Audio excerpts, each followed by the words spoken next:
Shalom saudara yang dikasih dalam Tuhan, puji Tuhan.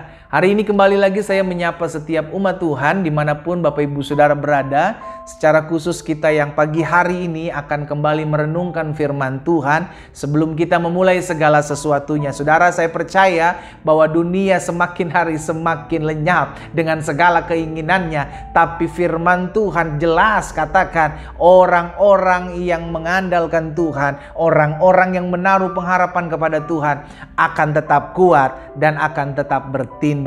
Dengan kata lain, keadaan boleh terus tergoncang, tapi orang-orang yang mendasari hidupnya dengan firman Tuhan, dia akan melihat bagaimana pembelaan Tuhan nyata dalam kehidupannya. Saudara dikasih dalam Tuhan, melalui program Bible and Coffee ini saya mengajak setiap umat Tuhan untuk tetap tertanam dalam firman Tuhan. Karena apa? Karena Alkitab jelas katakan langit dan bumi akan lenyap, tetapi firman Tuhan tinggal tetap. Bahkan Yesus bilang, carilah kerajaan Allah serta kebenarannya terlebih dahulu, maka semuanya akan ditambahkan kepadamu. Kita rindu hidup kita kuat di tengah badai, kita rindu hidup kita kuat di tengah masalah. Karena itu dasari hidup kita dengan firman Tuhan, karena firman itulah yang akan memberikan kita kemerdekaan. Kita akan merenungkan firman Tuhan pagi hari ini. By the way, jangan lupa saya mengajak juga setiap umat Tuhan untuk menjadi berkat. Bukan hanya stop dan berhenti di kita saja renungan firman Tuhan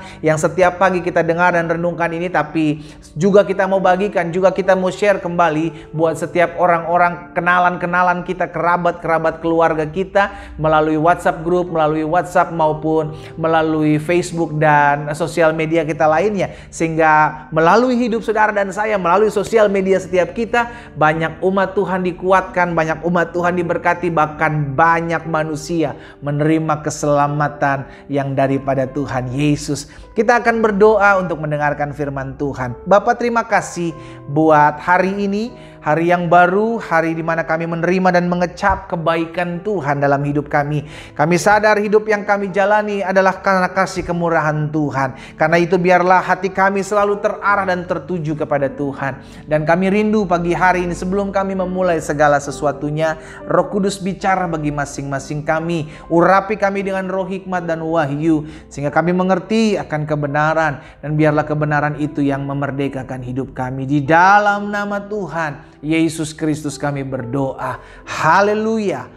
Amin. Amin. Saudara dikasih dalam Tuhan, Alkitab jelas mencatat di dalam Amsal 4 ayat 23, jagalah hatimu dengan segala kewaspadaan.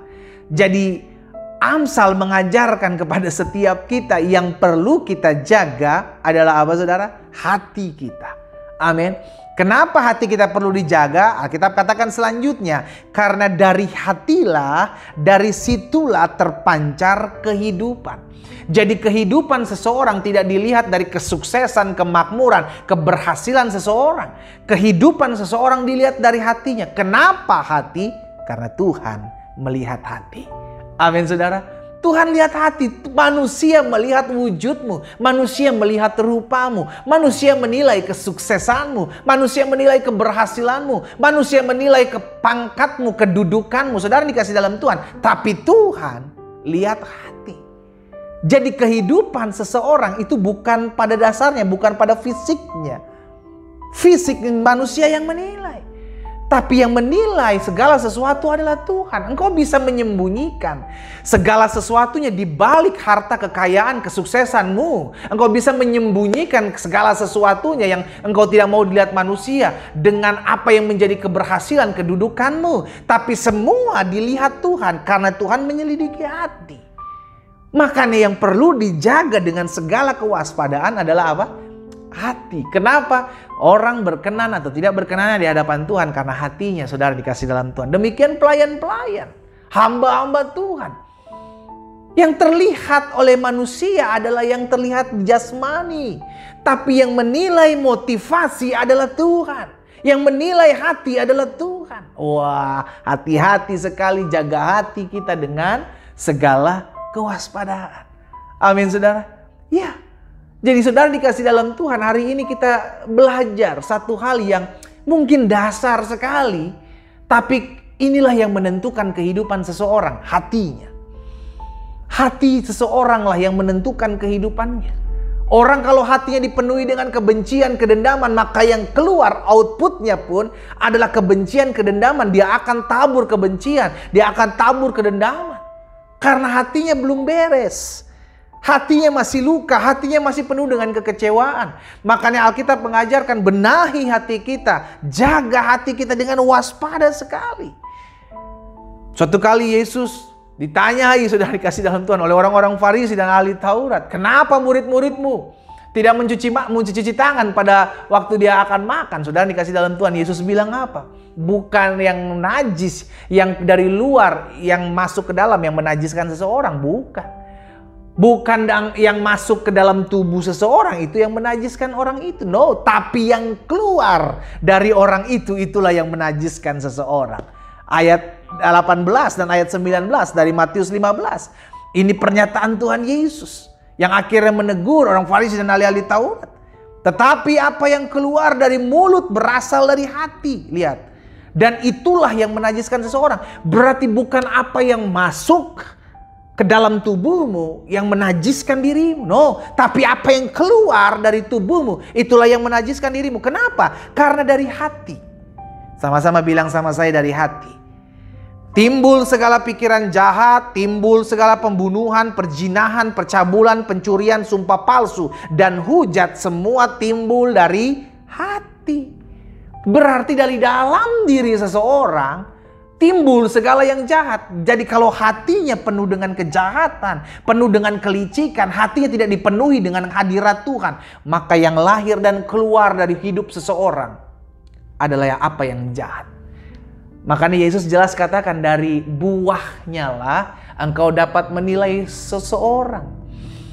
Pohon anggur tidak bisa menghasilkan buah jeruk, pohon apel tidak bisa menghasilkan buah pepaya.